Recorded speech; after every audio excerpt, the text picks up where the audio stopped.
Like the sands in the hourglass, so are the terms of our lives.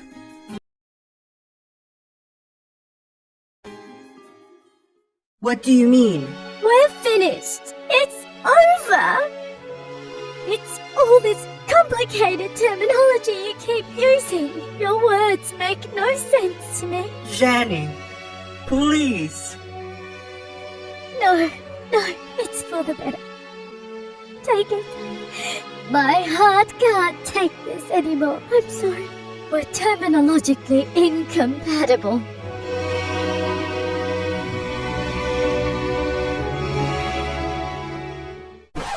In anatomy, there are many terms used to describe the condition of the heart. Broken, however, is not one of them. Fortunately for you, learning about the terminology of our heart and blood vessels need not to be as painful as breaking up with the love of your life. Welcome to episode 5 of the Can Hub series, Anatomical Terminology for Healthcare Professionals. Avoiding heartache with cardiovascular terminology.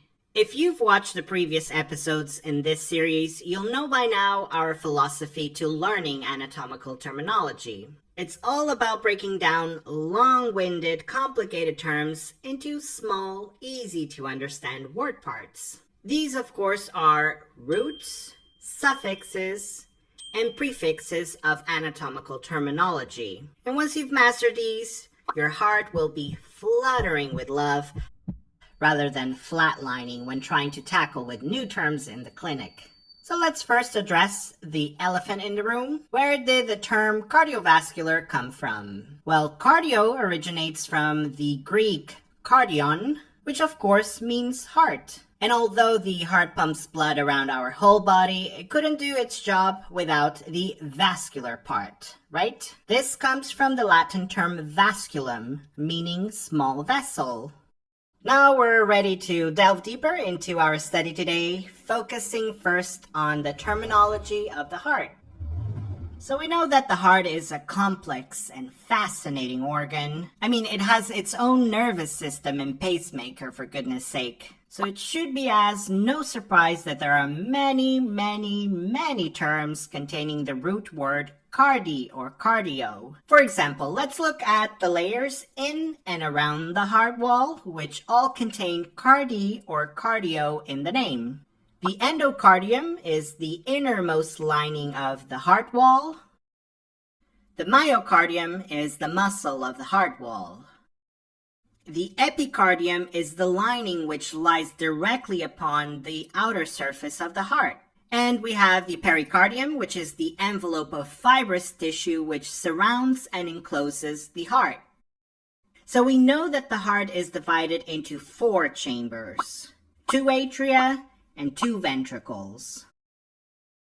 The term atrium comes from the Latin word from hall or entrance, which makes sense as this is where blood is received or enters your heart. The root form of atrium in clinical terms is, of course, atrio, as in atriomegaly, an abnormal enlargement of the atrium. The term ventricle, on the other hand, comes from the Latin ventriculus, which means a small belly or chamber. Ventricular dysrhythmia is a disturbance of normal heart rhythm arising in the ventricles. It can also be known as arrhythmia. Within the heart, there are 4 openings or orifices which are flanked by sets of valves of the same name. Between the atria and ventricles, we have the right and left atrioventricular valves, also known as the tricuspid and mitral valves, respectively. And as blood leaves the heart, it passes either via the pulmonary or aortic valves. In terms of valve terminology, we only really have the roots of valve, or valvulo with the O at the end, which are relevant to this section. They can be found in terms like valvuloplasty, which is a surgical repair of a valve, or valvulitis, the inflammation of a valve. But there are several clinical terms which are often tagged onto the names of the cardiac valves and orifices to describe conditions affecting them. For example, mitral atresia, which refers to a condition which describes the congenital absence, narrowing, or closure of the mitral orifice. A tricuspid murmur is a low noise caused by damage of the tricuspid valve. Pulmonary stenosis is a narrowing of the pulmonary orifice. Or you also have aortic insufficiency, which is an incomplete closure of the aortic valve, permitting regurgitation or backflow of blood. There are lots of other valve-related conditions, but we've made a start with some of the most common. The next term which I would like to introduce you to is coronary, which is used with a long list of conditions and disorders pertaining to blood vessels supplying the heart itself. It comes from the Latin corona, which refers to a crown or garland, which you could say describe the arrangement of the major coronary vessels around the heart. For example, coronary artery disease, or CAD, is a condition where there is reduced blood flow to heart muscle due to narrowing of the coronary arteries. And finally, let's speak for a moment about your blood pressure, where there are two essential terms which are definitely worth knowing. The filling and pumping of blood happens in a rhythmic manner. The resting period when the heart chambers relax and fill with blood is called diastole, whereas the contraction period is called systole. You might see some strange terms coupled with diastole and systole in clinical practice, such as a diastolic thrill, a vibration felt over the heart during diastole, or a systolic honk, which is a music-like murmur heard during systole, not unlike that made by a goose. Both of these conditions often indicate some kind of valve insufficiency. Let's move on from the heart now to look at the other star of the cardiovascular system, which are, of course, our blood vessels. So many general terms related to the vascular system often unsurprisingly begin with the root vasculo. For example, vasculogenesis, which is a process for the development of blood vessels. We also use the roots vas or vaso with the O at the end, and ng or ngio when talking about blood vessels, such as vasodilation or angiitis. Artery or arterio, unsurprisingly, is the root associated with arteries, such as arteriorexis, which is the rupture of an artery. And the same idea applies to veins, where we use the root veno, for instance, venoconstriction. Something not as obvious, though, is the root phleb or phlebo, which also refers to veins, like in phlebocarcinoma, which is a malignant growth on the wall of a vein. Unfortunately, we don't have time today to look at the naming of specific arteries and veins in the body. If you are curious, though, you can head over to kenhub.com and check them all out to your heart's content. Get it? Hearts and content. I think you got it. But there you can find a beautiful, complete atlas of human anatomy and lots of articles for you to get the information in detail.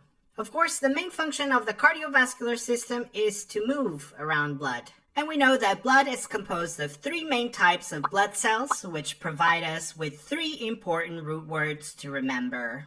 The first is erythro, which refers to red blood cells or erythrocytes. You'll see this root used in words like erythrocyturia. The second is leuco, which comes from leukocytes or white blood cells. For example, the term leukemia is an umbrella term for cancers involving malignant proliferation of white blood cells. And finally, our third term is thrombo, which refers to blood platelets, which are responsible for clotting our blood. Platelets are also known as thrombocytes. And an example of this root word in action would be thromboasthenia, which is the condition of poor blood clotting. Some other useful blood-related roots are heme or hemo, or hemo with an A, hemat or hemato. They all originate from the Greek hema and all mean blood. One of the examples is hemophilia, a genetic sex-dependent disorder which also affects blood clotting. It literally means to have an affinity for blood or bleeding. In the 19th and 20th centuries, it was known as the royal disease because Queen Victoria passed it to 3 generations of her descendants all across Europe. And as we saw with leukemia, the suffix emia referred to a condition of the blood. Another common example is anemia, a reduced number of red blood cells. Now, we all know that unfortunately there is a multitude of things that can go wrong with our cardiovascular system. So let's hit the final stretch of our tutorial looking at some of the most important vascular disorders.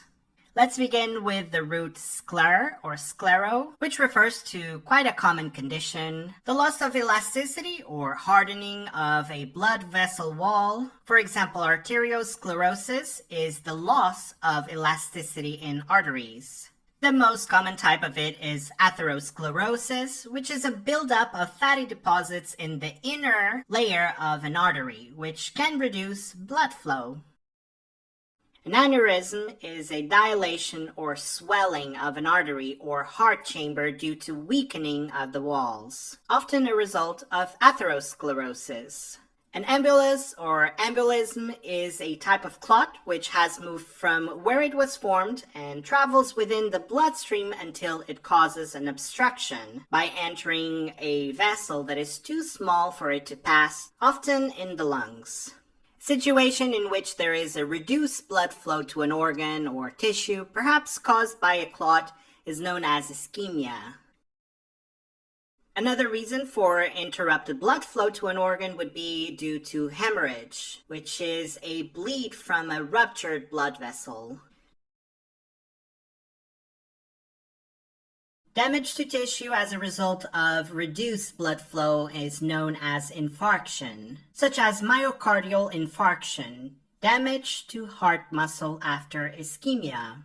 On the topic of myocardial infarction, angina or angina pectoris is a general term which you will often hear in clinical practice. It describes a choking or strange-like pain in the chest resulting from insufficient oxygen supply to the muscle of the heart. Some of these conditions are diagnosed using tools that are all too easy to get mixed up. We all know all these terms are related to heart because of their common root cardio, but suffixes are the deciding factor here. The ending graph refers to the instrument or machine which records heart activity. Graphy is the suffix meaning the process, so cardiography is the process of recording heart activity, which results in obtaining a cardiogram, with gram referring to the image or result that is produced. After diagnosing the problem, the next step is, of course, treatment. An angioplasty is a surgical procedure to reopen a narrowed vessel, normally due to buildup of plaque.